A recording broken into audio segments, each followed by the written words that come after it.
Al podcast La Cola en su capítulo número 1. El capítulo de hoy va a tener un tema que quizás es un poco polémico. Sin más muela, les meto la intro y empezamos con el capítulo.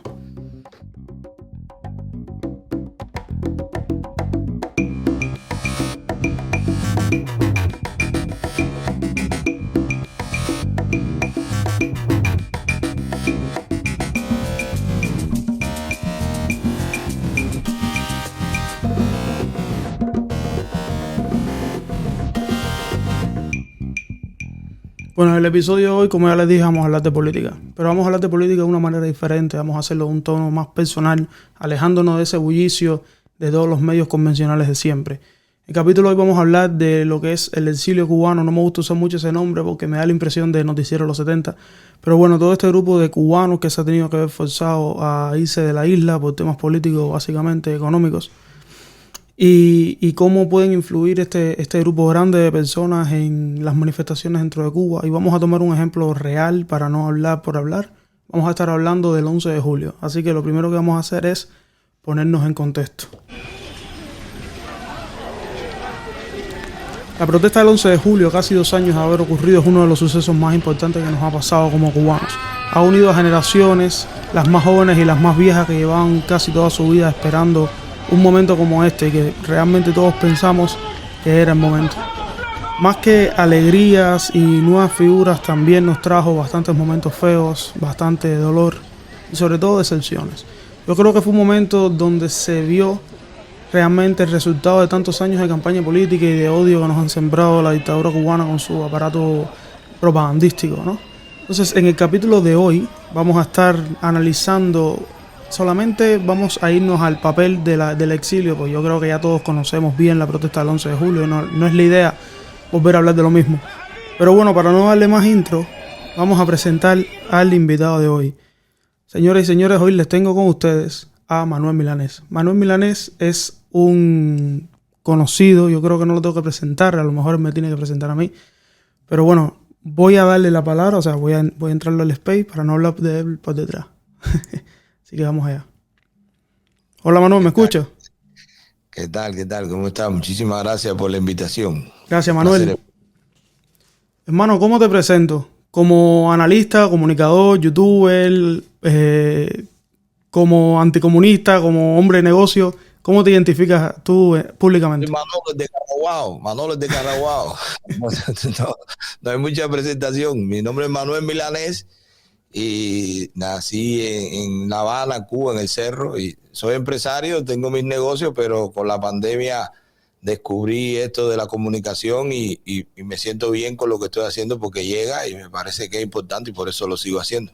Y es una voz que por lo menos a mí me gusta escuchar. Dentro de ahora mismo los comunicadores que hay, yo creo que los jóvenes le hacen un poco de rechazo a varios perfiles por la manera en que se expresa y los puntos que siempre van tocando, pero tu opinión realmente la he escuchado y justamente por eso es que te quería invitar, ¿no? Porque me parece que se puede llegar a un buen análisis y sacar un tema interesante de acá, ¿no? Yo realmente no quiero empezar a menear la bola, o sea, yo te quiero hacer ya la primera pregunta y vamos a conversar del tema porque al final la gente se aburre rápido. Estamos hablando del 11 de julio, ¿no? Porque vamos a hablar del papel del exilio, cómo se comporta la gente fuera de Cuba, si eso puede afectar a las personas que viven dentro. Y entonces te voy a hacer las preguntas concretas para ver si generamos algo de debate.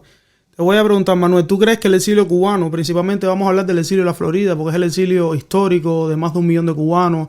Lo otro es una pequeña diáspora que hay por el mundo, pero la Florida donde realmente se ha acumulado toda la gran cantidad de cubanos que se han ido de Cuba. ¿Crees que este exilio estuvo a la altura en un momento como el 11 de julio? Bueno, en realidad todo el mundo se llevaba tiempo diciendo que lo que hacía falta en Cuba es que hubiera una explosión social y en mi opinión nadie estaba preparado para que eso sucediera. O sea, o la gente entendió, la gente activó también en el destierro, en el exilio, se activó los mecanismos que tenían a sus manos y que estaban preparados para eso. O sea, yo no creo decir no estaba a la altura, me parece un poco injusto porque decenas de miles de personas se trasladaron pagando su dinero, gastando su dinero. Gente que gastó $1,000, $2,000, que no todo el mundo puede disponer de eso. En la vida, tú lo estás viendo, fuera de Cuba hay que trabajar para acumular algún dinerito. Y la gente gastó muchísimo dinero para trasladarse frente a la Casa Blanca, en Washington, por ejemplo. Sí. No solo en Estados Unidos, por toda Europa también, Latinoamérica, frente a las embajadas cubanas. O sea, el exilio fue a hacer, el destierro fue a hacer, la gente, la movilización fue a hacer lo que entendía que podía hacer, que era apoyar desde el destierro lo que estaba pasando en Cuba. Entonces, ahí es donde yo creo que hay que atreverse a hacer otras cosas y hay que estar preparado para atreverse y de verdad tomarse en serio que para ser libre no hay que pedir permiso. Sí. Entonces, pero ahí hay un tema legal y tal. Ahora, también las organizaciones, instituciones fueron y se fueron a oficinas de congresistas. Los congresistas fueron también y se habló y se hicieron comisiones y se fueron a la oficina del Poder Ejecutivo. Hay que saber que fuera de Cuba y principalmente los Estados Unidos sí se respeta la separación de poderes. Pedirle a un congresista que haya una intervención en Cuba es pedirle al congresista que promueva que en el Congreso se haga una moción, que se pida, que se vote para que se diga. Un Congreso en contra, con una Speaker of the House que no estaba a favor de que eso pasara, tenían la mayoría los demócratas, por mucho que la bancada republicana pidió, exigió. Tenemos todavía la frase de la congresista María Elvira diciéndole a Biden, si no pone el internet tú, lo ponemos nosotros, que eso ha generado hasta burla, porque en mi opinión fue algo que fue un exceso de ella en la misma pasión de tratar de apoyar. Claro, no, es que en el momento se entiende. ¿Sabes? En la calentón. Disculpa, me voy a hacer breve, pero Sí. los empresarios se reunieron, nos reunimos, qué es lo que hay que hacer, hay que pagar un satélite, con quién hay que hablar, se mandaron cartas a empresarios de tecnología. O sea, yo creo que decir que no estuvo a la altura me parece que roza con lo injusto, porque fuimos a hacer lo que podíamos hacer. Hubo gente que se manifestó en todos lados, camioneros cerraron el expressway, se hicieron, de todo se hizo en 2 o 3 días, 4 días, el Versalles se llenó de gente y la gente orando. Pero lo que sí creo es que se demostró que ninguno de esas acciones dieron al traste. Eso te iba a preguntar, ¿qué tú crees que faltó? O sea, dentro los recibieran. Sí, ¿qué crees que fue mal? Es decir, hicieron, porque yo lo recuerdo cuando salí, yo estuve esos días baneado de las redes, estuve preso durante esos días, cuando salí hice como una recapitulación y vi que realmente en Miami casi que no se durmió a la par que en Cuba. Exacto. Los videos eran constantes. Pero, sí. ¿Qué crees, Manuel, si pudieras decirle a las personas que te están escuchando que hicieron todo este esfuerzo y que luego vieron que no tuvo un respaldo por parte ni de los líderes de gobierno, ni de las instituciones internacionales, no tuvo un respaldo por parte de nadie? ¿Tienes algún consejo para decirle a esas personas algo que se puede hacer diferente, alguna propuesta? Mira, lo poco que yo he aprendido estudiando ese mismo fenómeno y escuchándolo a ustedes que estuvieron ahí, escuchando mi privado, yo tengo notas de voz, por supuesto, no voy a publicar porque está la voz de personas. Bueno, ya hay una, Marisol Cova de Camagüey, como ella me empezó a gritar cuando se la estaban llevando presa. Yo escuché cuando le estaban rompiendo la puerta de su casa y ella estaba ahí con sus hijos y se la llevaron presa. Y ella empezó a decir, tengo una balita de gas aquí, voy a reventar esta casa, y no se la pudieron llevar. O sea, nosotros tenemos testimonios súper tristes. Yo tengo notas de voz de gente que me dijeron, Manuel, ya salimos, ¿cuándo ustedes llegan? Estamos aquí arriba, vengan. O sea, entonces no solo que yo creo que se debe hacer, sino que escuchando. ¿Y cómo funcionan los protocolos? O sea, los protocolos internacionales. No se considera un país en crisis, no se considera un país ingobernable, o no se considera un país como para promover algún tipo de acción si no pasa X tiempo. Siempre se le da un margen de tiempo. Lo acabamos de ver en Rusia. Hubo una rebelión en Rusia, aunque hayan pasado 24 horas. Y Putin fue capaz de negociar, ceder, pero en 24 horas eso estaba controlado. Eso no permitió que ningún organismo internacional dijera, hey, hay un problema que puede generar una crisis en Europa, desde que nace en Rusia tenemos que intervenir, y que se metiera la OTAN y el que sea. No lo permitió, por eso es el susto de él de negociar. Así mismo fueron en Cuba, salieron a reprimir, a pagar. y un pueblo indefenso sin estar preparado para esa confrontación, porque yo creo que eso fue una primera parte. Ya la gente sabe si va a salir, que no va a salir a que le digan, sí, como no, compañero, hable, no hay problema, es a palo. Entonces la gente sabrá que si va a salir es a palo, o a palo le van a dar y estará preparado. Y yo creo que los que estamos fuera tenemos que escuchar a los que salieron de que lo que esperaban era que estuviéramos ahí. Entonces yo creo que hay que prepararse para cuando eso pase, estar ahí. Y será una derrota si no lo logramos. Y habrá que violar cosas y habrá que hacer cosas atrevidas, pero hay que estar ahí, porque eso es lo que va a generar que el que está adentro se sienta apoyado por el que está entrando o por el que está cuando está pasando, porque te doy un avance. Hay gente que no son públicas, que están yendo constantemente y es esperando a ver si pasa. Y eso está pasando. Y es algo más difícil de estar para ellos porque no son gente pública. Entonces, si pasa algo así y se logra ver el apoyo, pero real, ahí adentro, y ese tiempo de estar en la calle pasa de unas horas, 8 horas, 10 horas, 12 horas, a 24, 48, 72, y tenemos un plan, porque en Venezuela estuvieron un mes y no tumbaron a Maduro. Y en Venezuela pelearon y no tumbaron a Maduro. Y en Venezuela asaltaron calles y cerraron y no tumbaron a Maduro. O sea, no solo resistir fuera, es sino tener capacidad de nosotros, generar confianza en la gente para que se sume y tener la fuerza necesaria para acabar con esa desgracia. Yo creo que Cuba, a diferencia de Venezuela, tiene una posición privilegiada porque es muy difícil quizás llegar desde cualquier exilio a Venezuela, pero o sea, Cuba y Miami es demasiado corto el tramo. Yo realmente te lo digo, como cubano que estuvo del otro lado en ese momento, sentí lo mismo que me dijiste. Se sintió un poco de abandono. Yo entiendo que, ¿sabes? Que el cubano, ahora lo veo, que estoy del otro lado, me ha tocado vivir las dos partes, realmente tiene su vida fuera de Cuba y no está esperando el momento exacto para dejarlo todo y salir quizás ahí contra las leyes de su propio gobierno, porque es ilegal salir en una lancha. Sin retorno.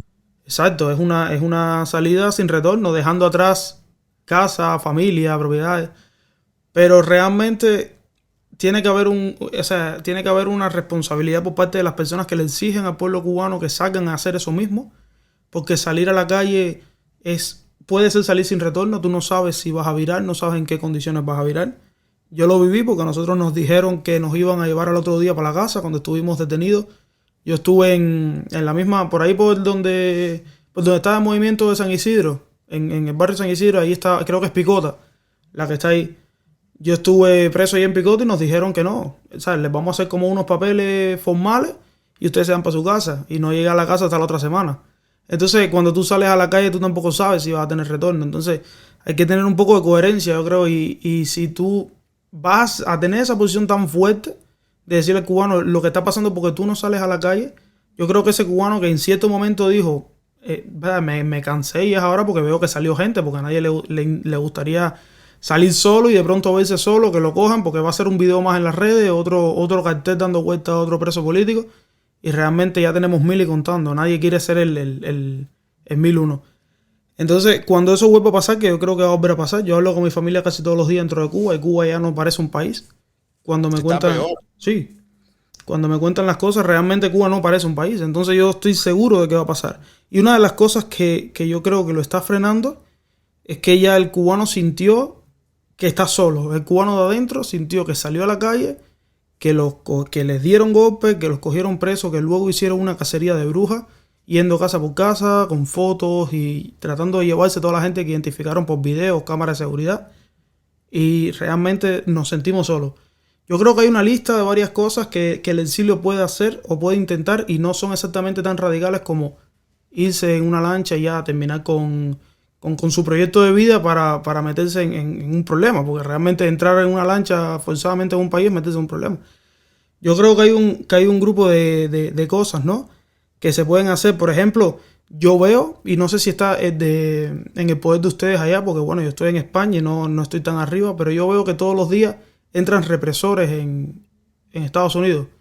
Personas que están probados, que se tienen los perfiles de ellos, los nombres, las fotos, que son tenientes, que son personas del aparato de represión que entran impunemente en los Estados Unidos, hacen su vida, y eso frustra, porque esa persona estuvo dando golpes, estuvo en la calle, y de pronto entran a los Estados Unidos y no hay ninguna acción que se hace contra ellos. Yo te quiero preguntar, ¿No existe una manera de que el exilio se una y trate de no dejar pasar a todas estas personas como un primer paso quizás para sellar esa impunidad que tiene el cubano de darle golpe a otro cubano y luego irse del país como si no hubiese pasado nada?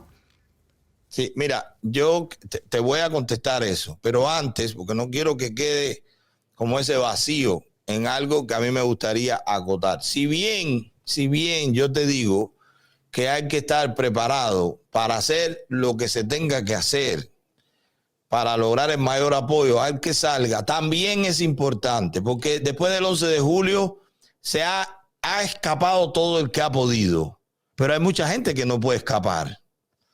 Y con menos personas de las que salieron en Cuba el 11 de julio se han generado cambios en otros países. Entonces también faltó que se hiciera por los que salieron lo que había que hacer. Porque si uno sale y no entra a la institución, porque no es salir a protestar, el 11 de julio se salió a protestar. Hay que salir a quitarle el poder. Es decir, sí, uno puede decir, bueno, pero es que ese es el objetivo. Y si ahora entendimos o entendieron que están solos, pues entonces más efectivo tiene que ser la salida. Porque si esas mismas 2,000 personas, yo vi en el Capitolio, ¿qué te digo yo? 5,000, 6,000 personas, no sé, tú estabas ahí. Ahí tiene que haber muchas personas. Salieron 68 al principio, creo que fue. Yo estuve por el malecón, o sea, yo bajé Velascoaín y luego fui hacia el malecón y realmente yo no veía ni el inicio ni el final de la manifestación. Yo estaba en el medio, caminando por el malecón, y yo no, o sea, yo miraba hacia los dos lados y yo no distinguía dónde empezaba ni dónde terminaba la cantidad de personas. Entonces yo te pregunto, entiendo el pesar de que muchos de los que promovemos que hay que hacer algo para ser libre, no estuvimos físicamente ahí. Muchos no, ninguno, físicamente. Yo entiendo eso. Pero también entiendo que con esa manifestación que tú no le veías el final, ¿tú crees que no se podía entrar a Radio Reloj y hacer una locución en la radio de que en Cuba había un estallido social? En Radio Reloj no hay guardia, ni hay policía, ni hay... ¿Tú crees que no se podía entrar a Radio Rebelde? No se podía entrar al ICRT. O sea, había acciones que faltaron también, incluso a nivel de protesta. Hubo acciones que faltaron. O sea, pueden salir la policía a dar golpes. Los primeros que salieron no dieron golpe. Yo vi patrullas quitando. Nosotros escuchamos un movimiento que hay de radioaficionados y algunos, no todos, porque muchos son agentones de la seguridad del Estado, para eso le dejan tener la onda, pero otros no lo son, y nosotros escuchamos y tenemos grabado como ellos se comunicaban las patrullas y decían, hay que defender la técnica, sal de ahí, la técnica hay que defenderla. O sea, la primera reacción de la policía, de la patrulla, de los que estaban patrullando, fue esconderse, salir corriendo. No sabían qué hacer con esa multitud. Tuvieron que sacar los antimotín que estaban preparados para eso, a dar golpes, los boina negra, los boina no sé qué, esos abusadores. Entonces, pero sí hubo cosas que faltaron por hacer. Y si vamos a ser sinceros, y si un podcast como este es para ser sinceros, tenemos que ver en las dos orillas qué faltó por hacer. Y si tenemos la valentía de decir los del destierro, que nos faltó estar ahí, también yo creo que hay que tener la valentía, la sinceridad y la coherencia de los que no han podido escapar, porque esos son los que van a hacer. Recuerda, hay un dicho, yo he dicho, que cuando sea mayor el miedo al hambre que hay presos, eso sí va a ser incontrolable, y ellos están llegando a ese momento. Yo hice una directa de lo que comían los presos, y a mí de Cuba me escribieron en el chat que hay comidas de presos que no tienen la gente en la calle, con lo mal que se come en una cárcel. O sea, hay gente que no está comiendo en el día o come una sola vez hoy en Cuba. Entonces, si los que más o menos podían vender algo, tenían un primo, escaparon, eran conocidos, pudieron escapar como todos nosotros, bien hecho. Los que no pueden escapar, cuando salgan, tienen que tener objetivos. Y hay que tomar el partido, y hay que tomar el poder popular, y hay que tomar la televisión, la radio. Hay que tomarla por la vía que sea. Entonces, diciéndote esto, que no nos exime de lo que se dejó de hacer en el destierro, pero que hay que ser sinceros si estamos hablando a camisa quitada. No sé, discúlpame, pero te digo lo que creo sobre eso también. Ahora, lo que me comentabas de qué se puede hacer con los esbirros que están entrando, de las cosas que hay que adaptarse cuando uno sale de Cuba, es que hay un imperio de la ley. En España hay muchísima corrupción, Latinoamérica igual, en Estados Unidos también, pero es menos evidente. Cuando yo digo que hay un imperio de la ley, que hay unos procesos, el programa de nosotros hace denuncia casi diaria y es difícil. Yo tengo, de hecho, hay una agencia de los Estados Unidos que se nos ha acercado como plataforma y nos ha abierto el canal de cómo hacer denuncias. Y nosotros lo más frecuente que podemos la mandamos. Tenemos que verificar, porque en todo eso cuenta, porque es muy genérico. Un represor, por ejemplo, el término represor, y está pasando, discúlpame que me extienda, pero es importante esto que estoy diciendo. Está pasando, por ejemplo, con los que tienen I-220A, que lo están retornando porque no pudieron explicar lo que era miedo creíble. No son capaces de aplicar para un asilo porque tú no puedes decir en un tribunal de migración de los Estados Unidos que porque la policía te detuvo, eso es que tú tienes miedo. Hay que, a nosotros sabemos que es evidente que hay una dictadura, pero un juez americano que posiblemente ni sepa dónde está Cuba, perdón, de los jueces por el conocimiento de geografía, pero no es su interés. Entonces, un juez americano, yo lo sé, porque he apoyado, he patrocinado procesos de gente que han llegado y que no han tenido quién, y yo lo he hecho, pues de forma de caridad, por buena voluntad. Pero los abogados me han dicho, mira, Manuel, yo tengo que poner a la corte en contexto. En Cuba hay una tiranía. Cuando dice va preso, es que va preso más de 24 o 72 horas sin juicio. Es que le caen a palo, le quitan la ropa, no le dan comida, no lo dejan hablar, lo ponen con otros presos para que lo maltraten. Entonces, porque eso no pasa en los Estados Unidos. Entonces, al no pasar en los Estados Unidos, ellos te juzgan por su realidad. Entonces, miedo creíble es de poner en contexto a un juez. Entonces, vamos a traspolar eso a la acusación de un represor. Un represor para los Estados Unidos no es el chiva de CDR que te mandó a matar porque tú no hiciste la guardia y te firmó en una planilla que tú no fuiste a trabajar y que te perdiste el trabajo. No. Un represor en los Estados Unidos es alguien que perteneció a un órgano represivo y que hay pruebas, si no documental, como mínimo testimonial, de que fue así y de algún afectado. Y ahora te vengo con la buena. La buena es que hay mucha gente en las redes denunciando.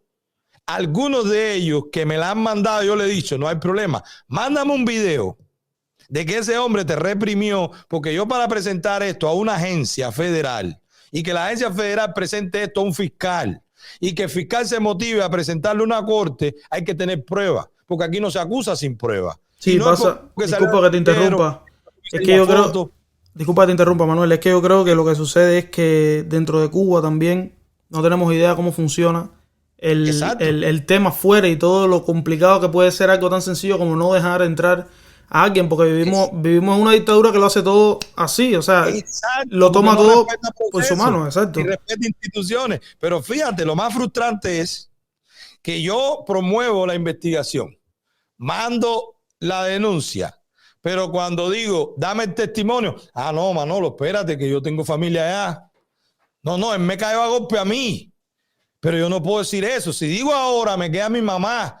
Bueno, pues entonces estás diciendo que tú conoces un represor, pero que tú no lo puedes denunciar. Porque el estado de opinión, ellos, y eso te lo aseguro, la seguridad del Estado no son 1,000 personas, no son 2,000. A lo mejor son, yo no sé cuántos son en efectivo, pero no son muchos, es lo que quiero decir. Ni tampoco tienen tantos recursos, pero tienen la habilidad y la experiencia de 64 años reprimiendo y que conocen cómo somos nosotros. Recursos no tienen, porque yo me di cuenta. Ellos son capaces de promover una campaña de que a Estados Unidos no entran los opositores, pero sí entran los represores para hacer más descontento, más desánimo, más desconfianza que está adentro. Sí. Y no es así. Es que aquí hay un imperio de la ley, hay separación de poderes, hay respeto a la institución y tú puedes presentar cualquier querella, cualquier denuncia, pero tienes que documentarla o hacer un testimonio con juramento ante un juez, porque si no puede ser tú el criminal que estás mintiendo. Entonces, eso es lo que nos falta a nosotros.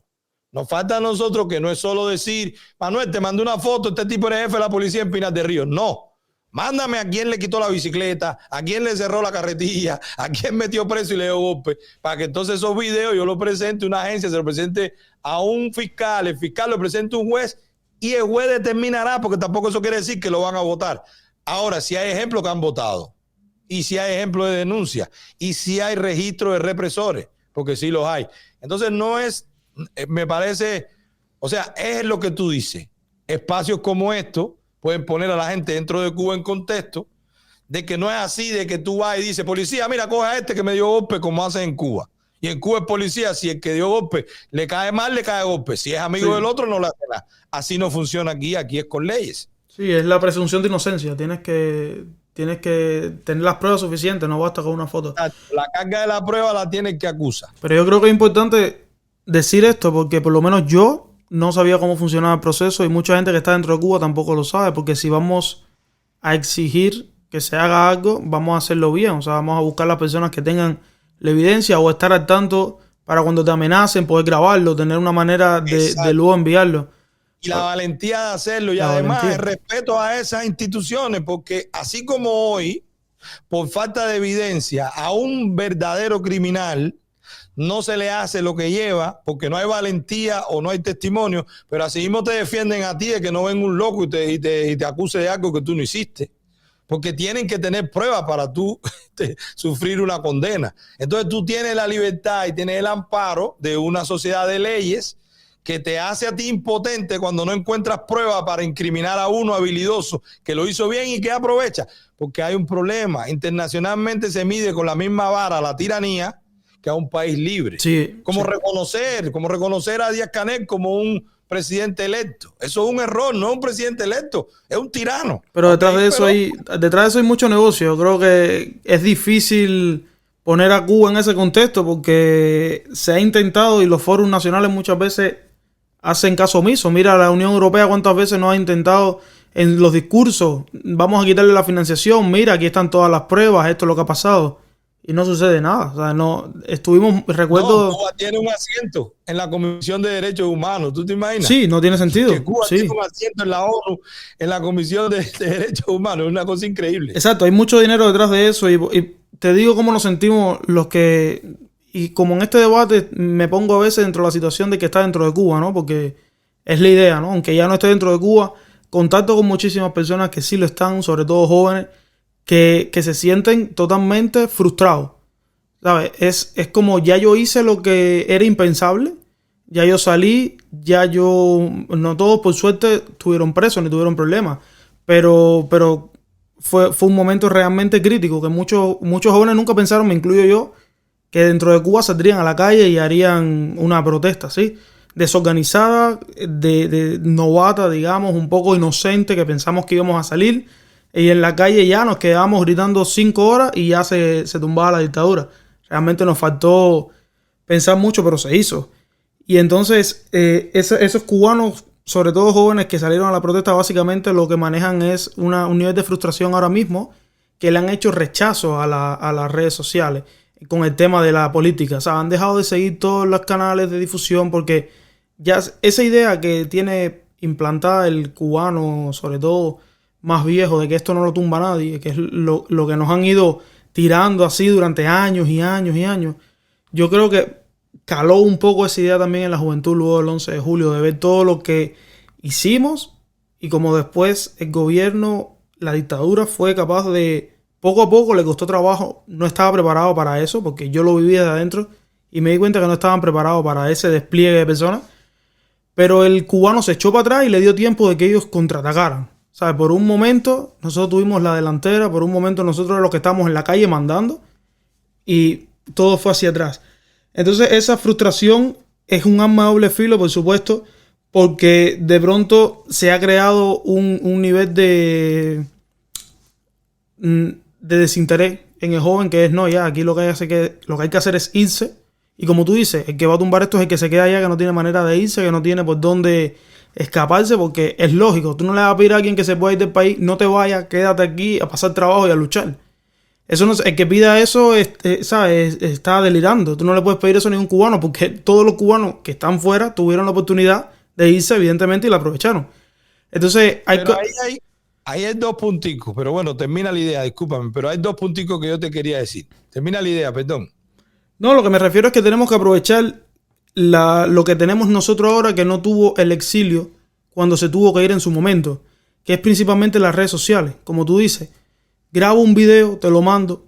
¿Sabes cómo en los 80 tú le ibas a mandar un video de un represor a un órgano institucional en Estados Unidos? O sea, era imposible, era inviable. Pero ahora sí podemos. Lo que pasa es que no sabemos qué se puede hacer porque no conocemos las leyes de los Estados Unidos. Evidentemente, yo creo que parte del papel del cubano que está afuera es documentar de los derechos que tiene el cubano que está adentro. Eso se hizo mucho después del 11 de julio, que le empezaron a decir a la gente: sal con la cara cubierta, que no te graben, tápate los tatuajes. A mí me tiraron fotos de todos los tatuajes cuando yo salí y entonces yo me empecé a enterar, porque uno no sabe. Yo era un estudiante de medicina, yo no estoy arriba de cómo la seguridad del Estado te hace una ficha policial. No son las cosas que yo tengo que dominar.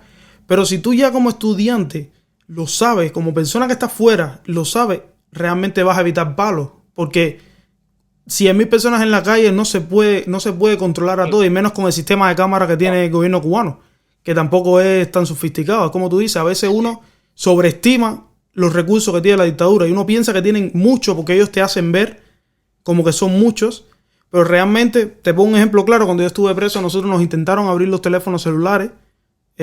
Por supuesto, como nos cogieron preso en el momento, casi todo el mundo se fue con teléfono móvil.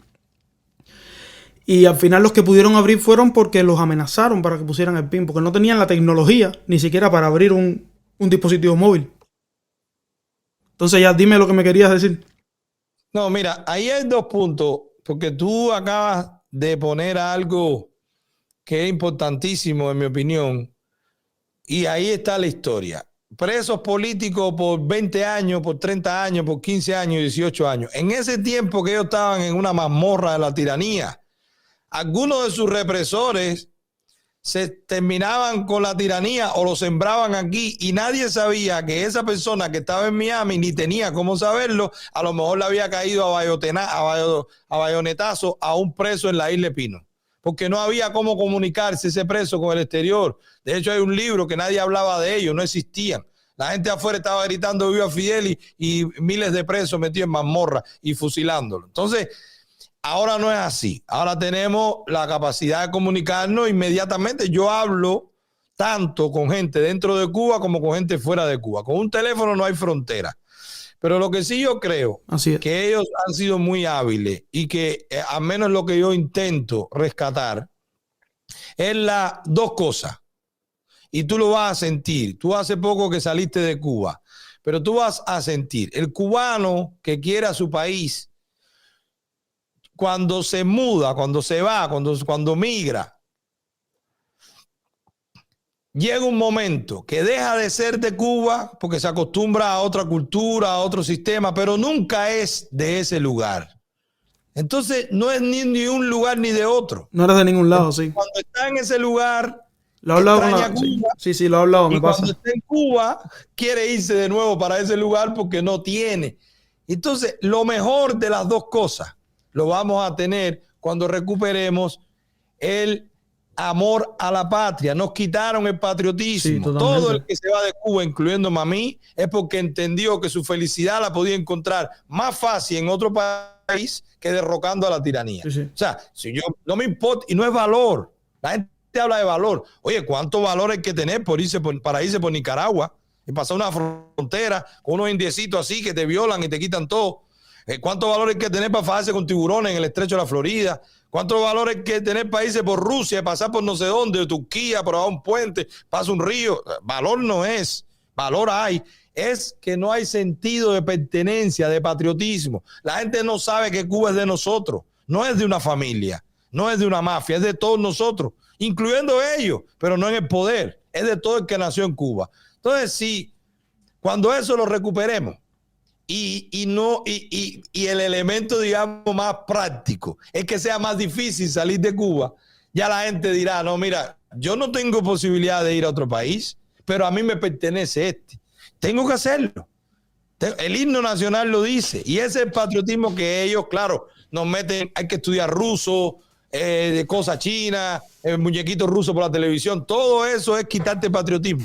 Sí. Todo eso es quitarte el amor a tu patria, porque entonces tú vas a ser más dócil, porque no tiene raíces. Nos quitaron la raíz. Yo prefiero vivir en otro lado. Yo me adapto a otro país, me busco una jevita extranjera, lo que sea, me adapto a otra cultura. Entonces, eso es lo que ha pasado. ¿Y qué pasa con eso? Que la gente con capacidad de organizarse, con inteligencia, con recursos, con comunicación, prefiere utilizar todo eso para irse y no para tumbar la tiranía. Claro, es que hay que entender, más, Milanés, que cuando... Aún más, no, para terminar la idea, sí, incluso aún más, cuando se intentó el 11 de julio y no se logró, que es como tú dices, bueno, todo eso se trató, pero no se logró, ¿ahora qué hacemos? Entonces eso es lo que yo quería. Y la actitud es, y esto lo digo como testimonio personal, cuando yo tenía 14, 15 años, yo quería salir a buscar billetes, yo vivía, no teníamos dinero, y yo tenía que buscar billetes. Y yo vi en mi familia a la gente que podía acomodarme. Cuando yo me acerqué a la gente que me podía acomodar en mi familia, que eran personas que no eran corruptas, que Manolito, yo te quiero mucho, pero tienes que empezar del último la cola, yo no te voy a poner al lado mío, yo no funciono así. Yo prefería hacerme mi camino. Yo creo que el 11 de julio, llevando a la analogía a lo que pasó, nos enseñó que estamos solos. Pero estar solo, cuando tú estás solo, tú tomas dos caminos. O te derrotas, dices, estoy solo ya, me deprimo. O tú dices, bueno, ahora voy a actuar porque estoy solo. No cuento con nadie, voy a ver qué puedo hacer yo solo. Tengo que hacerlo porque no tengo otra opción. Entonces yo creo que esa es la actitud que va a ganar. Pero ¿sabes qué pasa? No es natural. ¿Sabes qué pasa, Milanés? Yo creo que hay algo que lucha contra ese pensamiento de estoy solo. Y es sentir que tienes a los tuyos en tu contra. Porque yo lo sentí. ¿Sabes? En cierto momento yo tuve más conflicto con el exilio que con la seguridad del Estado. Porque ya en cierto momento yo decidí irme del país, pasó todo lo que pasó, no sé si tú te acuerdas. Ellos me obligaron a hacer un vídeo, yo tuve que ceder ante ellos para poderme ir del país y no tener problemas, ni yo ni mi familia. Yo decidí hacer eso por encima de ser un preso político y de poner a mi familia en riesgo. No es que sea lo más correcto para otras personas, pero en mi opinión era más importante ponerme a mí y a mi familia por delante de la causa.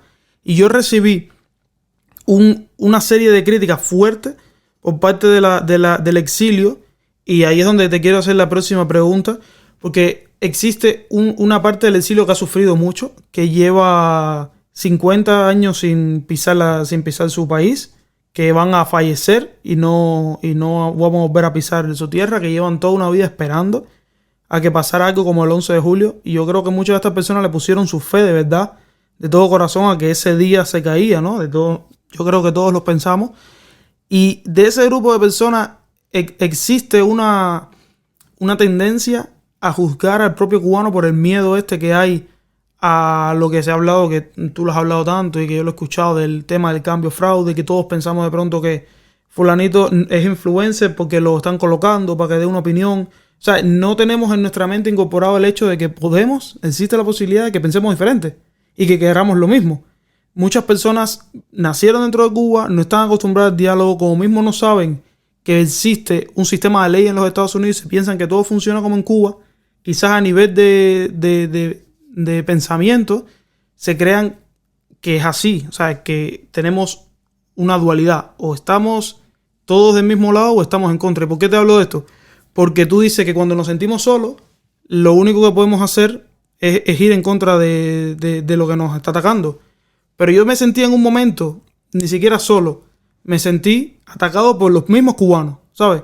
Cuando yo hice lo que tuve que hacer para irme del país, la seguridad del Estado esto lo sabe y lo usa como estrategia. Muchas veces utiliza el mismo exilio para plantar una opinión y dejar que se lo coman vivo. Con ciertas personas, cuando tú te vas del país, tú pierdes el mérito. Tú pierdes todo. De hecho, cansado estoy de escuchar a los cubanos de adentro diciéndote, si tú estás afuera, no hables. Si tú estás afuera, no opines, que eso no es tu tema. Eso está terrible. Y por el lado de los que estamos afuera, es como lo que me decían a mí. Fulano se fue porque fulano es chiva, porque no aguantó la presión, porque levantó la mano y no sabía lo que le iba a ir para arriba.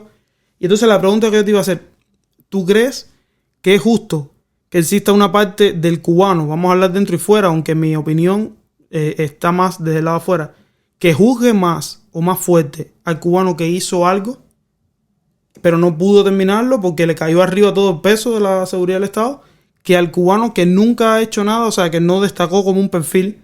Porque se critica mucho más, por ejemplo, el caso mío, Y no quiero poner el caso de Junior porque son casos diferentes. Yo no fui un líder como lo fue Junior y yo creo que ahí se marca una línea muy importante de lo que es la responsabilidad personal que tú tienes. Porque yo no convoqué a personas a la calle, no fue el caso. Por eso no pongo los dos casos juntos. Pero, ¿qué tú crees? ¿Que es justo? Porque yo creo que eso es uno de los principales temas que tienen que trabajar las personas que viven fuera de Cuba. Y es un poco empatizar con la situación de que está adentro, porque llevas a lo mejor 40 años fuera y se te olvidó un poco cómo es que se hacen las cosas dentro de Cuba y el nivel de represión y de brutalidad que hay, que a veces no se ve ni en las cámaras. Porque las cosas que me hicieron a mí yo no las grabé. Y como estoy yo, tengo 10 amigos que les hicieron la vida en yogur y que ninguno grabó nada. Y que tuvieron que ceder, tuvieron que irse y son juzgados hoy en día como doble moral, como que le falta un huevo, ¿sabes? Como personas que no fueron suficientes. Mira, eso es, yo te puedo asegurar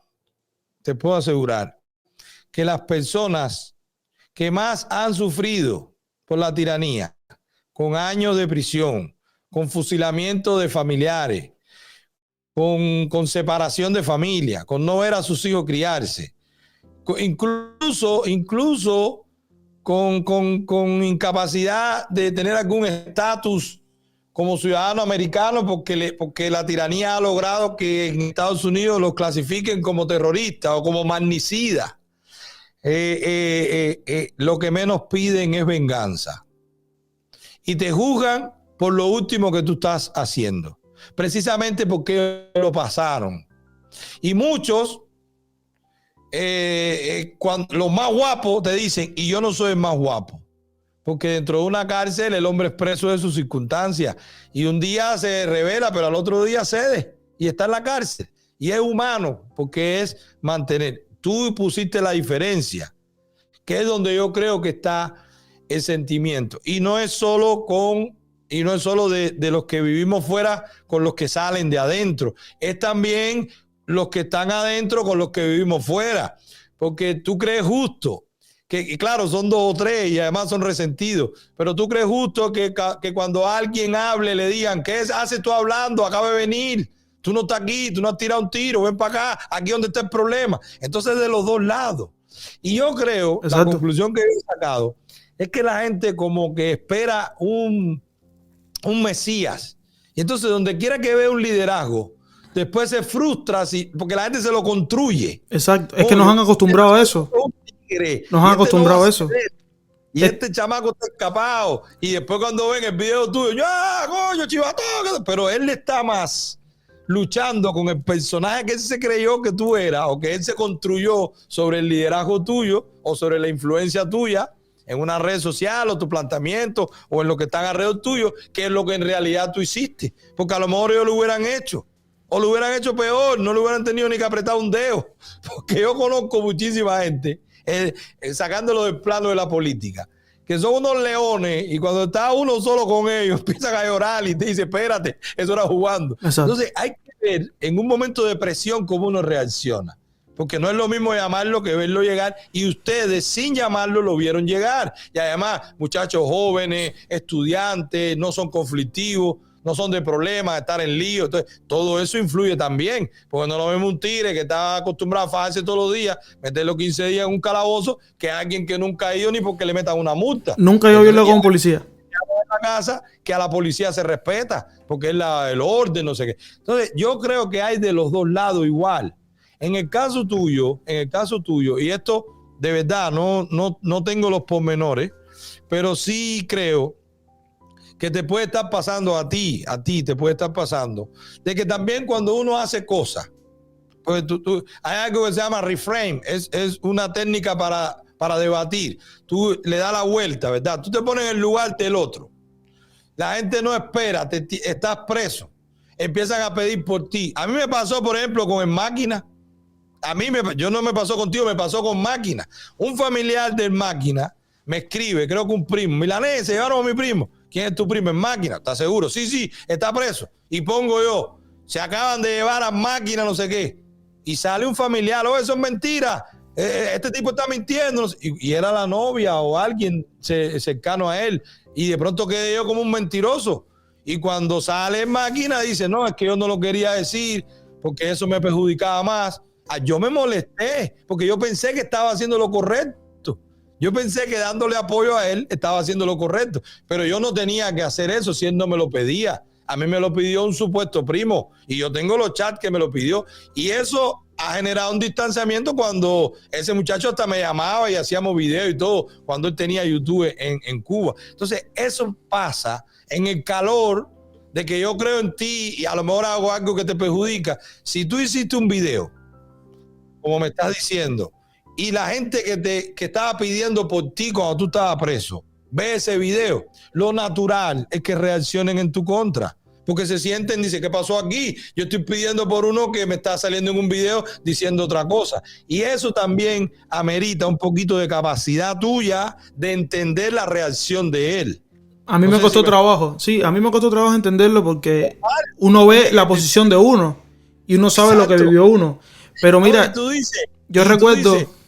No, pero discúlpame, y tú dices, porque me ha pasado, y yo no soy ese que tú quieres que yo sea, yo soy un humano normal. Exacto. ¿Y por qué tú me quieres meter a mí en ese? Yo no soy Superman ni nada de eso, yo soy igual que todo el mundo. Sigue. No, a mí me sucedió eso mismo. Yo salí de Cuba y luego empecé a hacer Space y empecé a chocar con muchos cubanos que en cierto momento me habían apoyado y que luego se desilusionaron por mi manera de actuar porque esperaban de mí ser, como tú dices, esa figura que, oye, es fulano que va a echar para adelante y él va a hacer todo por todos. O sea, él va a hacer lo de todos a la vez. Él va a hacer lo que yo no soy capaz de hacer, pero él sí puede. Exacto. Y por eso lo apoyo. Y si no hace justo lo que yo quiero, pues ya no es que lo dejo neutro, es que le viro en contra todo. O sea, todo el apoyo que le di se lo viro en contra. Entonces porque te tiran a ti toda la frustración que tienen por no hacerlo ellos. Y no solo eso. A ti, tú eres blanco. Sí, es que este podcast es para eso. Es para que hablemos de cómo se siente el otro cubano. Porque yo creo que han pasado 60 años y lo único que hemos hecho es decirnos en lo que no estamos de acuerdo. En estos 60 años, o sea, hemos hecho programas, series, de todo. Para decirlo en lo que no estamos de acuerdo y en lo que queremos que el otro cambie. Pero yo me di cuenta una vez hablando con una señora que tendría la edad de mi madre, que entró a un space en Twitter a ofenderme ofuscada. Y yo realmente me propuse, yo dije, voy a intentar mantener la calma con todas las personas que entren, vamos a intentar entendernos. Y esa muchacha lloró, se desahogó, yo creo que ella tenía todo eso por dentro, y luego me dijo, no, es que yo perdí a mi madre, y yo no puedo ir a Cuba a verla. Y entonces yo de verdad creía que, ¿sabes? Que ustedes iban a dar el nivel y al final terminaron siendo buenos, ¿sabes? No terminaron haciendo lo que... Y yo creo que en cierta parte hay que entender los dos lados. Hay que entender al que está adentro, que no quiere llevarse toda la carga de 60 años de represión. Oye, yo a veces veo casos como el de Alcántara y todavía veo personas que los cuestionan. Y que le dicen, no, pero ¿cómo Alcántara puede pintar estando en la cárcel? ¿Por qué lo dejan pintar? Y no son capaces de mirarlo quizás de afuera y decir, ¿y si la seguridad del Estado lo está dando algún privilegio para desameritarlo? Para joderle todo eso que él ha hecho, que él está haciendo. Entonces, cuando uno ve personas así, que han dado tanto y que lo han hecho tan fuerte, y que son atacadas desde afuera, a uno se le quita totalmente la valentía esa. Entonces justamente yo quería hacer el space para eso, te lo juro, para entender el lado de allá y para que el lado de allá escuchara el lado de acá, porque yo creo que si nos unimos, quizás en un año o en 2 años vamos a lograr realmente lo que queremos, que es la libertad de Cuba. Ellos van a hacer todo lo posible porque no nos unamos. Exacto, lo han hecho durante 60 años. Pero hay un antídoto. El antídoto, al menos el que yo uso, que me ha funcionado, es, primero, es bueno identificar también, primero, cada vez que yo recibo una crítica, yo la escucho, no me importa de quién viene, porque quiero saber si me sirve o no la crítica sin yo estar sugestionado por quién la está haciendo. Entonces, yo todo siempre escucho, que ¿esto es verdad o no? No es verdad, porque a lo mejor yo creo que no es verdad y es verdad, pero al menos en mi criterio no es verdad. Ya la desecho, no me interesa. Ahora, es verdad. A mí me interesa saber el que lo está diciendo, su motivación. Y sí hay gente que son malas, porque sí se ha generado una competencia de demostrar fortaleza atacando al que cometió un error. Sí. Y es una forma de prevalecer entre los demás, porque yo soy más duro que tú y te tengo que decir y yo no haría esto. Eso también pasa. Hasta dentro de cubanos dentro de la isla. hasta dentro de cubanos dentro de la isla que dice, pero yo estoy adentro, yo hice más que tú, porque a mí me pasó esto, y yo, o sea, no cedí igual que tú o tal cosa. Y realmente... Tenemos un ejemplo que es clave. Tenemos a Luis Robles, que lo que hizo fue salir con un cartel por otro preso. Luis Robles está preso.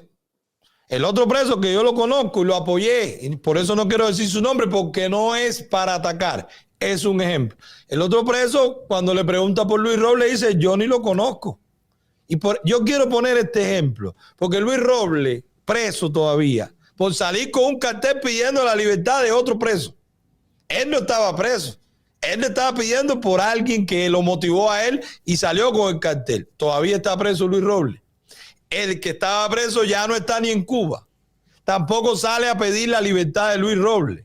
Luis Robles tiene dos opciones.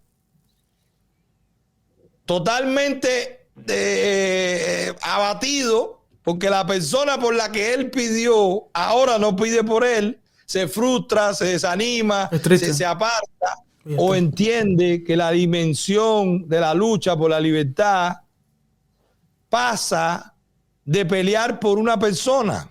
Exacto. La persona que se entiende libertario o defensor de la libertad tiene la responsabilidad de respetar la libertad del otro, pero no se queda ahí, es de defender la libertad del otro, pero por la mía. O sea, si yo pido ahora porque liberen a Ferrer, y yo pido ahora porque apoyen la huelga de hambre de Coco Fariña, que lleva 24 horas. Si mañana Ferrer sale de la cárcel y dice, a mí me cae mal Manuel Milanés. Es su opinión, yo te entiendo. tengo la capacidad de decir, ese es el criterio de él, exacto, pero yo pedí por la libertad de todos los cubanos y dije su nombre. Es difícil. Sí, hay que tener un nivel de madurez alto para poder respetar una opinión contraria a la tuya y entender que es su libertad y que por eso es que al final estamos luchando, porque tú puedas contradecirme. Exacto, pero entonces... ¿tú estás luchando por la libertad de ese preso que te cae bien o tú estás luchando porque nunca más haya presos políticos en Cuba? Eso me pasó a mí. Yo se lo decía mucho a la gente que entraba a recriminarme el SPEI. Yo le dije, pero tú estabas apoyando a una persona que tú creías que se parecía a ti o tú me estabas apoyando a mí. Porque las cosas que tú estás diciendo yo las hice en su momento. Pero porque ya después de cierto momento empecé a actuar como yo creí que era mejor para mí. Yo entiendo que tú me dejes de apoyar. Al final... las personas te pueden decepcionar, pero irte al otro extremo y tratar de descontextualizar todo lo que pasó antes simplemente porque ahora yo no pienso igual que tú. Yo he tenido discusiones de ese tipo porque al final yo intento respetar la libertad ajena y a veces respetar la libertad ajena significa defender públicamente que esta persona tiene el derecho a opinar diferente a mí y mucha gente piensa como que yo estoy defendiendo su opinión y no estoy defendiendo su opinión, estoy defendiendo el hecho de que esa persona tiene la libertad de opinar diferente a mí. Dígase... yo estuve mucho tiempo tachando a toda la oposición de izquierda. ¿Sabes? Es un tema que a mí me pica. Eso es una cosa que a mí ¿sabes? Yo no lo entiendo.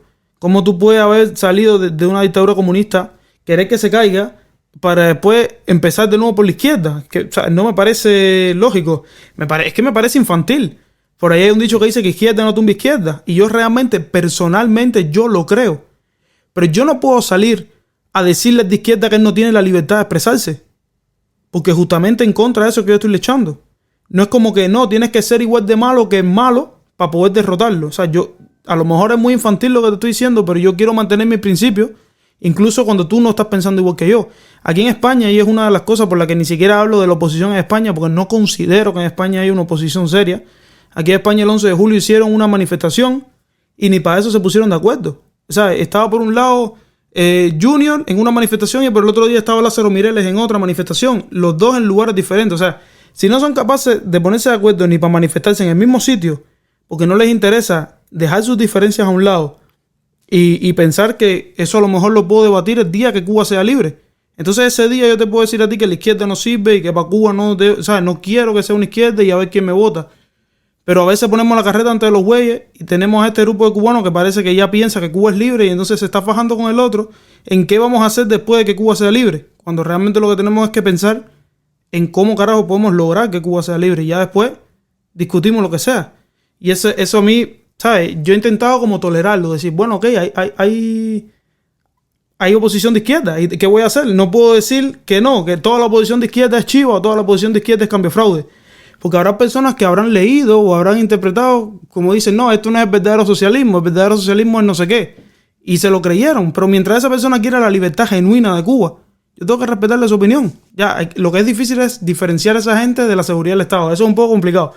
Pero uno tiene que buscar la manera de aunar estas diferencias, porque realmente nosotros hemos crecido con un odio terrible. Y yo no lo he vivido tanto porque yo crecí en una época ya más suave. Todas las personas como yo que crecieron en el 2000 no se tragaron todas esas campañas de odio de las personas que nacieron en los 70, que nacieron en los 60, que vivieron, que son hijos de los actos de repudio, que han vivido toda su vida enfrentándose a estas situaciones radicales, donde ellos mismos te dicen, pero si yo vi que a fulano le tiraron huevo cuando se estaba yendo para el aeropuerto, ¿cómo tú me vas a decir a mí que yo respete a las personas de la oposición? Y te digo que lo lucho porque mi padre es así. Mi padre es una persona que ha sufrido toda su vida por culpa de la dictadura. Y tiene 50 años. Y yo no le puedo venir y decir a él mi posición porque él me dice, no, es que tú eres muy joven. Y tú no has sufrido lo que nosotros hemos sufrido. Y por eso tú piensas de esa manera tan juvenil y tan... ¿cómo decir? Sí, tan light. Como que realmente... Pero mira, hay tres cosas ahí. Hay tres cosas. Y de verdad, te agradezco que tuviéramos esta conversación porque estamos tocando temas que no necesariamente estamos de acuerdo, pero lo estamos haciendo bien. Al menos tú te sientes cómodo, yo me siento cómodo, ¿verdad? Sí, totalmente. Mira, hay tres cosas. La primera, que la izquierda pueda pensar como quiere. Es su derecho. Pero también es el tuyo o el mío o el de cualquiera cuando ese pensamiento lo quieren imponer como vía de solución para llegar a la libertad, porque es una pérdida de tiempo. Totalmente de acuerdo. Si tú eres médico y tú abres, ¿qué tú eres? ¿Qué especialidad tú eres? ¿O eres general? No, yo no me llegué a graduar. No pude. Okay. Pues, yo era estudiante. Si tú eres cirujano y tú llegas a un salón y hay uno ahí que dice que es cirujano y está cortando la barriga con tijera y no con un bisturí, tú tienes la obligación de pararle la mano.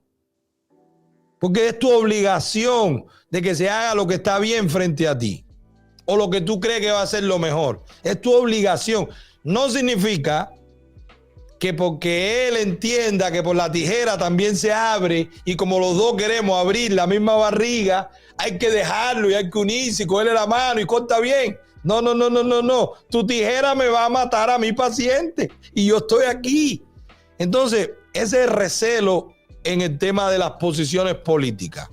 Si ya yo estoy convencido que con un plebiscito, que con una negociación, no se va a hacer nada. No, entonces yo no puedo permitir que se hable de eso delante de mí, porque me disocia, me marea, me detiene, me distancia. Y no estamos hablando de un partido de fútbol. Estamos hablando de gente que se está muriendo de hambre ahora mismo y que un día son muertos, o un día son enfermos, o un día son presos. Entonces, una cosa es la libertad de expresión y otra cosa es el pecado de omisión. Yo no puedo permitir que delante de mí se diga algo que debilita, atrasa o afecta la lucha por la libertad de Cuba y que yo no salirle al frente, tengo que hacerlo.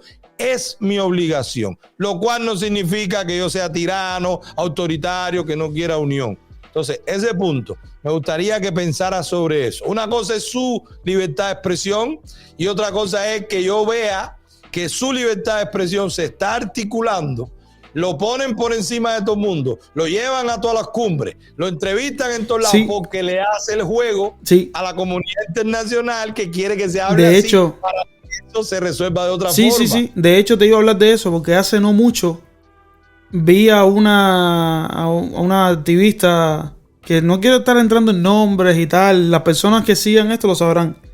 Que dijo en una cumbre, un momento de estos, de los pequeños momentos importantes que se le dan a los opositores cubanos, que pocos tienen la posibilidad de llegar a un foro, a algo estructurado, político real, y no a un canal. Que lo lleven, sí, no de llegar, de que lo lleven. Porque lo llevan, ellos saben a quién llevar. Y dijo, y justamente esto me tocó personal, entonces fue que me dolió, que el pueblo de Cuba estaba en la calle gritando socialismo sin represión, no, el 11 de julio. Exacto. Y ya ves, yo me quedé loco, porque eso ya es mentira. Entonces, la cara. No puede sentir un tirano con decirle esa gente está hablando mierda. Es que ya eso no es su libertad de expresión, ya eso es una mentira. Y eso es una falacia. Ya no es que tú tienes tu punto de vista, es que tú estás intentando hacerle creer al mundo una cosa que no es. Imponer tu punto de vista. Que es mentira, además, que no es un punto de vista diferente. Es mentira, porque yo estuve en la calle y nadie dijo socialismo en ningún lado. La gente gritó Patria y Vida, porque además la canción estaba bastante caliente en el momento. Y la gente gritó mucho Patria y Vida. Entonces ese es el primer punto. Que no, yo no me siento ni exclusivo, ni autoritario, ni tirano, ni violento cuando mando a callar a un zurdo porque está hablando mierda. Discúlpame, yo no soy de decir malas palabras, pero cuando está diciendo algo que me afecta a mi método. ¿Ok? Entonces, ese es el primer punto. El segundo punto de la unión.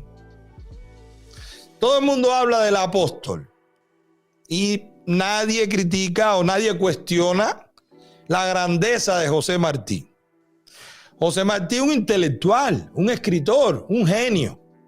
José Martí entendió que era con guerra, organizó una guerra y en el momento que José Martí habla, que todo el mundo habla de que fue el que unió a los cubanos. No, él no unió a los cubanos, él unió a los cubanos que entendían que como él era con una guerra que se iba a ganar. La guerra es necesaria, es que te le ponen el nombre. Pero había anexionistas. José Martí violó la libertad de expresión de la anexionista. No, lo desechó. No me interesa. Tú quieres ser parte de los Estados Unidos o de España, yo no. ¿Entiendes? Es que el nombre, pro corona, el nombre de necesaria, de la guerra necesaria, yo creo que se entiende hoy más que nunca. La palabra necesaria, que no es que tú la quieras. Exacto. No es que tú la quieras. Pero fíjate que el galardón de que el más grande de los cubanos, que los unió para ser libres, unió a los que pensaban igual. Te lo pongo por el ejemplo de Lázaro Mireles, que no conozco y reconozco lo que ha hecho. Incluso ahora está viendo cosas que no veía años atrás y lo felicito por cómo está reaccionando con mucha valentía, porque son gente hasta de su entorno más cercano y él lo está cuestionando como debe ser cuando uno descubre algo. Si uno no lo sabe, no lo cuestiona, pero cuando lo descubre, tiene la obligación de hacerlo. Pero yo no me hubiera sentido bien con una protesta de Junior y Mireles abrazados en pos de la unión, porque no quieren lo mismo. Junior salió diciendo, después que convocó Junior Corazón de Pollo, después de que convocara a media Cuba, escapó de la forma más vil, porque una cosa es que la gente te quiera como líder y otra cosa es que tú asumas el liderazgo. Sí. Y que convoques. Él lo asumió y lo que hizo fue un inventario. La gente presentó cartas para presentarse. Mira, yo tengo un amigo que a más de un año lo citó a la seguridad del Estado porque él había firmado la carta. A más de un año de haberla firmado. Es que no había ni patrulla para recoger a todos los que Junior inventarió, porque fueron miles de personas. Entonces, después de asumir ese liderazgo, hay principios, hay código. El capitán es el último que se tira. El barco se hunde con el capitán adentro o el capitán es el que se va a nado después que salva a toda la tripulación. Eso él no lo hizo, él se fue adelante. Marché solo un día antes, el que quiera que marche solo, yo me fui. Con tremenda intriga, que una novela, que la patrulla, que la empujé, que un policía me ayudó. Eso mató lo que quedaba el 11 de julio. O sea, la chispa que quedaba, eso la apagó entera. Lógico. Entonces imagínate tú que después de eso, una figura como la de Mireles, que es rompecristales, un vikingo que acaba con todo, que da candela a Madrid, sentado al lado de un tipo que acabó de escapar y que lo primero que hizo con una persona que yo consideraba más, como fue Larrondo, que el primer tweet que hace en la mañana es: ¿dónde está Junior? Está desaparecido. Y el segundo es: los invito a una conferencia de prensa con Junior, porque fue el tipo el telonero de Junior, fue Larrondo, Javier Larrondo. Es de, ¿cómo se llama? Prisoner Defender. Bueno, pues que lo primero que hizo fue que en Cuba había capitalismo de Estado y que no se podía entender y que la izquierda internacional el socialismo debía separarse de la tiranía y que eso ahí no era socialismo ya. Eso me parece que ayuda más a la dictadura, ese discurso ayuda más a la dictadura que a cualquier otro. Cuando tú intentas negar que en Cuba hay socialismo e intentas poner todos los tecnicismos, capitalismo de Estado y todo, sabiendo que desde que tú vas desde niño te hacen jurar la bandera como comunista, te hacen decir que va a ser igual que el Che. Es que el único partido es el Partido Comunista, que tú no conoces más nada. La palabra capitalista en Cuba solamente significa que los edificios son buenos cuando te van a vender una casa. Es para lo único que se usa la palabra capitalista en Cuba. Exacto. Fuera de allá todo es comunista. Entonces, ¿cómo vas a tener la desfachatez de decirle eso al mundo? Porque además son personas que en cierto momento se les dio una voz y que la mantienen. Y que la mantienen. Todo el mundo lo entrevistaba. Y un fenómeno mundial. Fue Junior. Bueno, fabricado, ya vimos por qué. Pero fíjate que te quería terminar el punto. Yo te pongo los dos contextos. Entonces, pedir que Mireles y Junior convoquen los dos juntos y se hagan una foto así, con un besito, es como haberle pedido, salvando la enorme distancia que tenemos todos con el apóstol, es como haberle pedido a Martí que para organizar la guerra llamara a los anexionistas, porque querían lo mismo, querían que no fueran más una colonia, querían ser parte, no una colonia. Entonces, viene el tercer punto. También hay mucha gente que dice, yo no participo porque esta gente no se unen. Entonces, si tú hay personas, esto es una pregunta, ¿verdad? En lo personal, lo más común es que cada uno de nosotros tengamos personas con las que no nos tomamos ni un vaso de agua, por lo que sea. Porque me cae más de gratis, porque se comió una jevita que a mí me gustaba, por lo que sea, no me tomo un vaso de agua contigo, no quiero jugar, echa para allá, déjate número. Es lo normal. Bueno, ¿y por qué no eso pueda pasar? No en lo personal, sino en principios, en política. Si yo voy a defender una postura que ya yo sé que tú no solo la combates, sino que hasta la chivateas, porque manda a decirle a la gente lo que yo hago, yo no me puedo sentar contigo. Ahora, el que está de espectador, yo creo que tiene dos opciones. La primera, la comodidad de decir, yo no me sumo porque estos locos viven fajados y para qué me voy a meter. O la segunda, ¿con cuál de los dos yo me identifico más? Y me voy con él.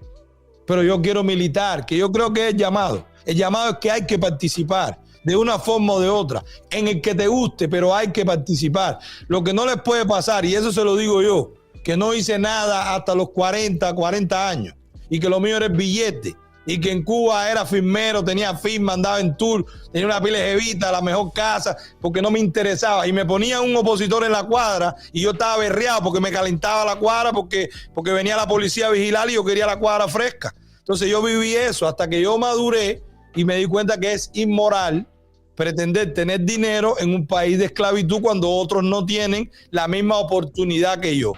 Entonces no es suerte, es enchufrado, es conocer, es corromper, y eso es inmoral. Entonces yo que fui un inmoral, estoy tratando de reivindicarme con lo que hago, pero eso te pesa en el espejo. Entonces mientras más joven tú entiendas que hay una responsabilidad en el momento que tú estás viviendo, porque Cuba sea libre, más rápido tú te incorporas, y tienes que incorporarte o debes.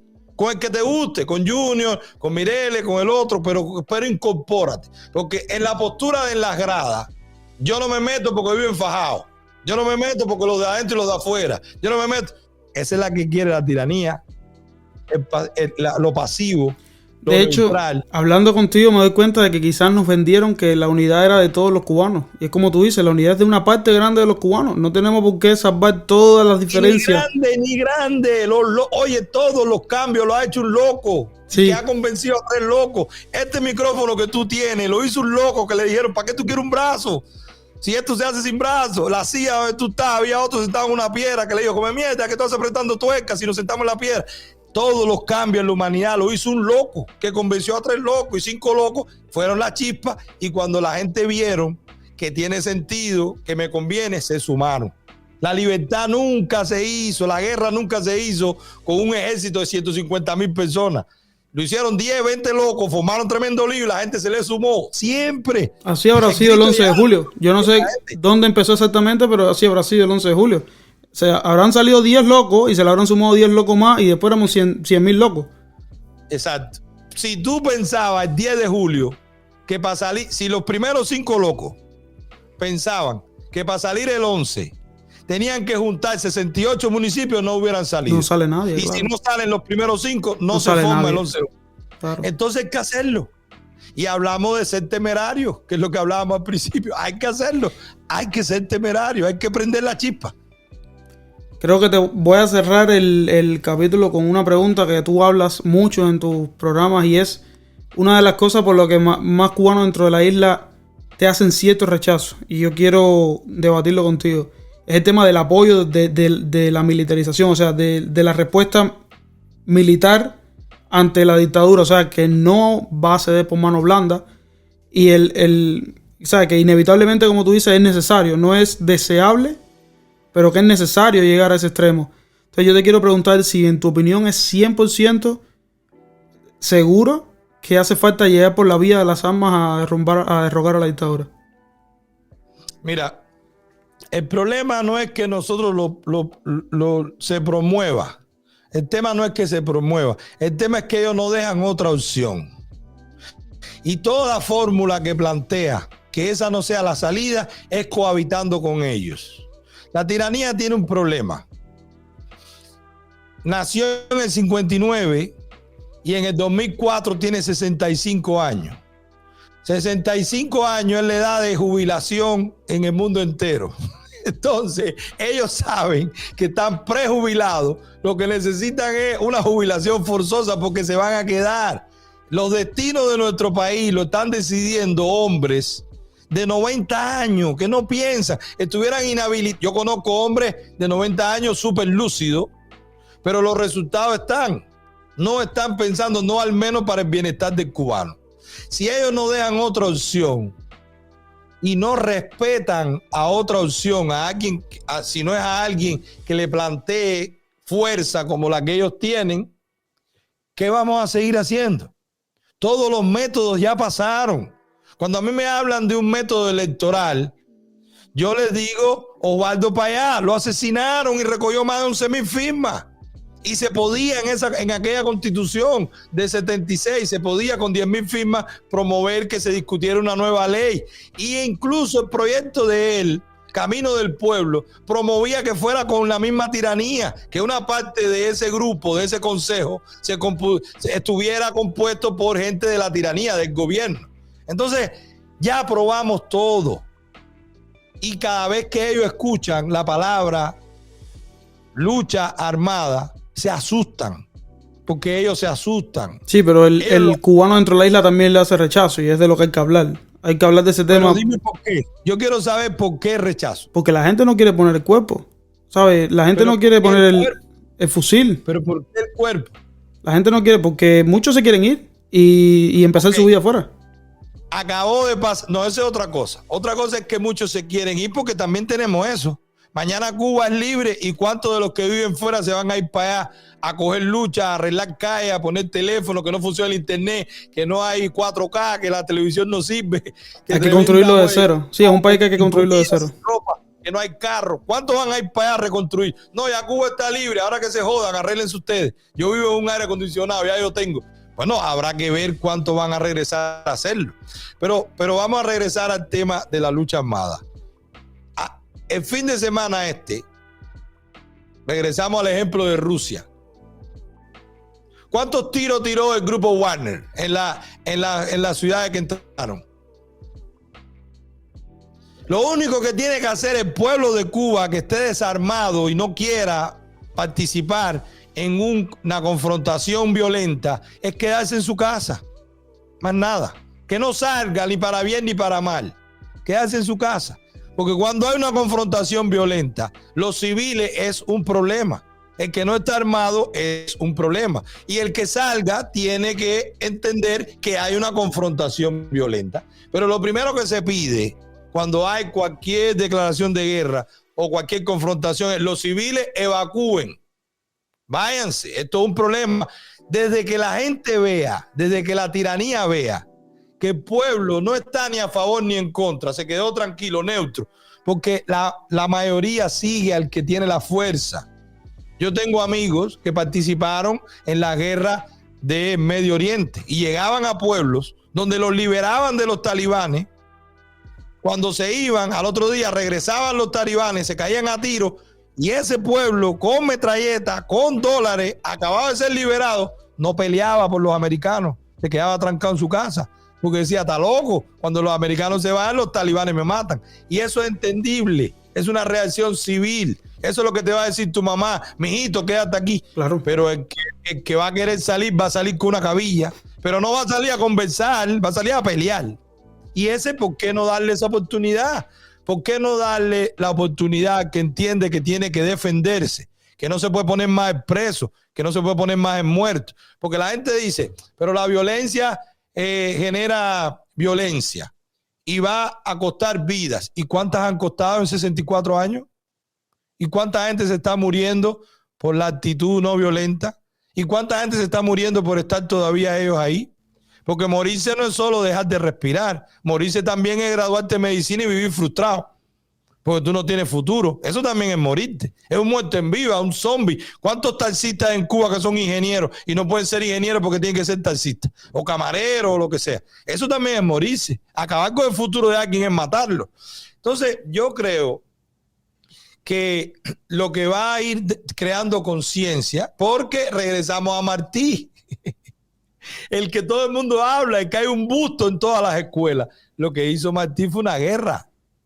No fue una huelga, no fue una marcha, fue una guerra. Y fue una conclusión que sacó después que se convenció de que la colonia, de que España no iba a ceder si no era por la fuerza.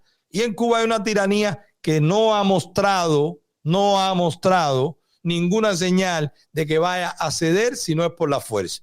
Y si mañana cede y no es por la fuerza, se va a quedar.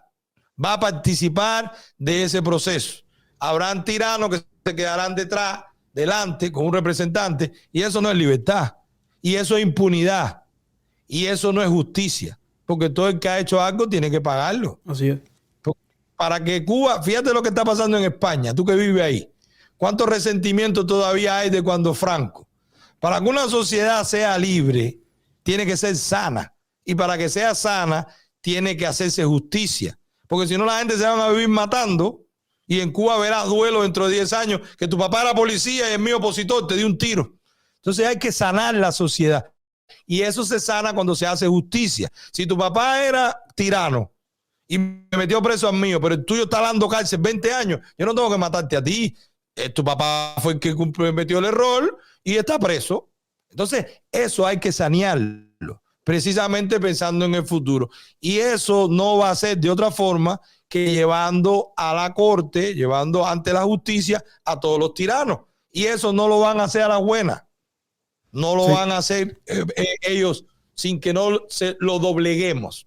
Entonces, la gente habla de diálogo, la gente habla de negociación, y la tiranía lo único que respeta es que se le imponga y que se dobleguen.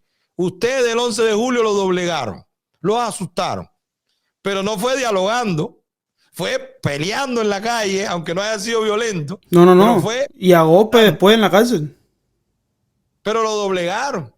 No, yo no digo a ustedes, yo digo a ustedes, los manifestantes a ellos. No, ellos después le pasaron por arriba a los que cogieron. Yo tengo testimonio de muchachos que salieron y en Tapia lo orinaron, lo encueraron, lo hicieron de todo.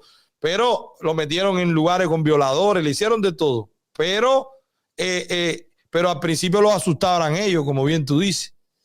Y no fue porque se les dijo, vengan, vamos a conversar, es porque salió todo el mundo para la calle. Entonces, ahí están las señales. Como nosotros entendemos que va a haber un cambio en Cuba, lamentablemente, la tiranía no ha dejado otra salida que no sea con una confrontación.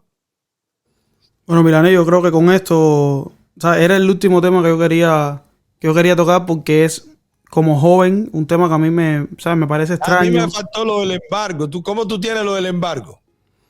Yo tengo un poco de contradicción. Yo soy una persona que, personalmente, yo me posiciono como una persona libertaria, y a mí la intervención del gobierno me parece mala en cualquier aspecto. Pero entiendo el lado de que el embargo es una respuesta a un robo masivo que hubo en el 59, que aún está impune. Entonces tengo mis contradicciones. ¿Sabes? Yo contradiciendo todo lo que pienso. Creo que el gobierno de los Estados Unidos debe mantener el embargo, pero no mantenerlo, porque lo que está haciendo ahora mismo no es el embargo. Exacto. Es letra muerta. Es letra muerta. O sea, en mi opinión, él debería de verdad hacer el embargo, porque le está dando, es una situación de ganar para la dictadura. Te estoy poniendo la excusa para que tú lo hagas todo mal y me eches la culpa, pero no te lo estoy haciendo mal. Te estoy dejando que tú me eches la culpa, pero tú estás funcionando. Tú haces negocio con 70 países. Y tú tienes financiación de todos los países que a ti te da la gana. Y tú recoges dólares. Exacto. Entonces, mira, te voy a decir en cuanto al pensamiento libertario. Acuérdate la máxima. Tu derecho termina cuando viola el mío. Quien violó fue la tiranía. No hay daño que se ocasiona persiguiendo tu derecho. No hay daño. exacto. Si una persona a mí me hace sentir en peligro de vida, yo lo voy a neutralizar, porque es mi derecho. Tu derecho a la vida termina cuando me pones en peligro el mío. Entonces, tú estás preguntándome a mí, hay uno de los dos que no va a vivir. Yo voy a tratar de que seas tú. Entonces, en un caso tan extremo como la vida, tan elemental y que tanto nosotros los libertarios defendemos, imagínate tú en el robo. No. La tiranía robó. No, merece es que, castigo. ¿sabes qué pasa? Que uno no puede ser romántico y querer aplicar este tema del libertarismo a un caso cuando vivimos en gobiernos y tenemos que adaptarnos a la importancia que tienen los gobiernos. No puede ser como, no, que Estados Unidos no se meta porque el gobierno no se puede meter. Pero entonces, después, ¿qué pasa? O sea, Cuba se mete en todo y eso ahí no vamos a meternos, pero que no la castiguen. Porque es como ser además, muy conveniente ese tema. Pero acuérdate además que Estados Unidos como gobierno interviene a petición de los propietarios, porque eso se puso como moción de una ley y eso se propuso a petición de todos los afectados. No es que Estados Unidos, Estados Unidos está defendiendo los derechos de los propietarios que en legítimo derecho de titularidad tenían algo en Cuba. Le quitan sus cosas y Estados Unidos tiene que defender los derechos. Y eso es súper profundo. Sí, eso es un tema entero. Tiene miedo de que le quiten las cosas en Cuba, pero hay muchísimos de los propietarios que ya se compensaron en los Estados Unidos y ya no tienen ningún derecho sobre lo que está en Cuba, porque ya los Estados Unidos como gobierno le compensó, sea cobrándole menos impuestos, sea compensándole con alguna indemnización. Entonces eso hay que discutirlo caso por caso. No es tan fácil como que yo voy para allá y voy a pedir lo que era mío porque tengo un papel. Hay que verificar si ya tú te compensaste o no. Pero esa es otra cosa. Ahora, el principio de que tú persiguiendo tu derecho no cometes daño o no generas daño, es un principio hasta jurídico. Tú me debes, yo te embargo. Tú no me puedes decir después que tú no pudiste funcionar porque te embarqué la cuenta. Yo te embargué porque tú me debes, págame y yo te lo quito. El que tiene el embargo vivo es la tiranía que no paga. No es el gobierno de los Estados Unidos. Se acaba tan rápido con un plan de pago. De hecho, no. Te voy a decir otra cosa y con esto quiero cerrar el capítulo para no extendernos porque podemos seguir hablando 1 hora y media más del embargo. El mensaje mío es a todas las personas que estén en contra del embargo, es decirle, si tú quieres que se acabe el embargo, exígele, eso está en carta. Si la dictadura hace elecciones, si la dictadura cede, se acaba el embargo. O sea, si de verdad tú lo que quieres es que se acabe el embargo, tienes una vía legítima de hacerlo. No es exigiéndole a las personas que les robaron que se olviden de eso porque ya eso pasó. Y tu familia que tenía, olvídate de eso ya porque eso a mí no me importa. Eso era un tema de tu familia. Ya han pasado 60 años. Hay una manera de hacerlo realmente. Lo que pasa es que todos sabemos que no va a pasar. Sabemos que la dictadura no lo va a hacer. Pero entonces no podemos ser hipócritas de ponernos a favor de que quite el embargo sabiendo que la dictadura no va a ceder. ¿Quién tiene que ceder? Lo mismo de siempre. No, ¿sabes? No es justo. No, como bien tú dices, eso está genial. Tú quieres que se quite el embargo, atrévete a ser genial, a ser libre.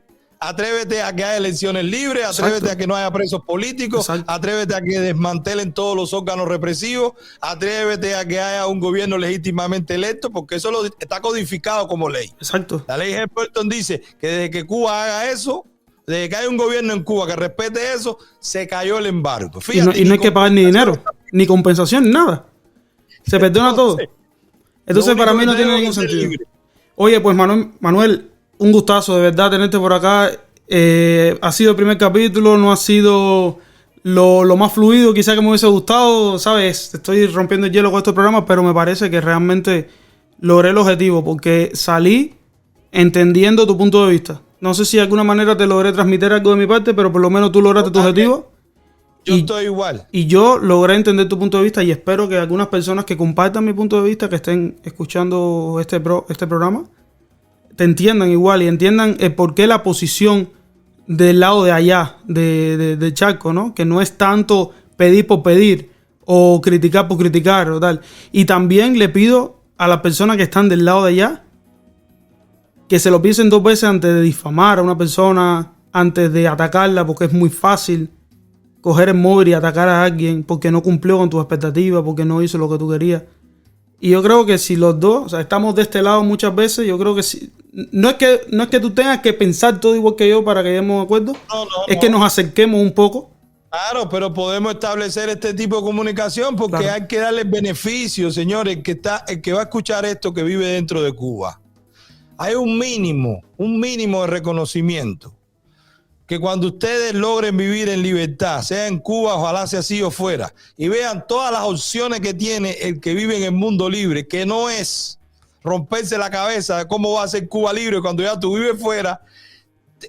Oye, un mínimo de consideración para los que lo hacemos. Vas a apreciarlo, nosotros claro. Pudiéramos estar en una playa, tú puedes llegar, colgar los guantes y decir, ya yo no soy cubano. Pudiéramos estar con la familia y nos pelea y perdemos dinero y nos berreamos, nos sube la presión y nos fajamos. Cuando pudiéramos decir, no me interesa, estoy decepcionado, el cubano no sale, me quedo, porque lo decepcionado es de los dos lados, no de un solo lado. No, entonces hay un mínimo de atención, no digo respeto se lo gana uno, pero un mínimo de reconocimiento por el que dedica tiempo y no ha parado y ha seguido fajado y peleando, aún estando ya libre. Ese es mi mensaje para los que están dentro. Me parece genial y no hay mejor manera de despedir el podcast que con un mensaje así, de verdad. Así que, oye, un gusto haberte tenido por acá, Manuel. Espero que se repita en otro momento hablando de otro tema o como quieras. Sí, oye, genial. Nos vemos, vamos a ver si nos podemos ver en Miami pronto. Claro, cuando tú quieras. Y mándame seguidores en Twitter, que tú tienes una pila. Imagínate seguidores. Cuídate, mi hermano. Un gusto hablar contigo, de verdad. Chao. Bye.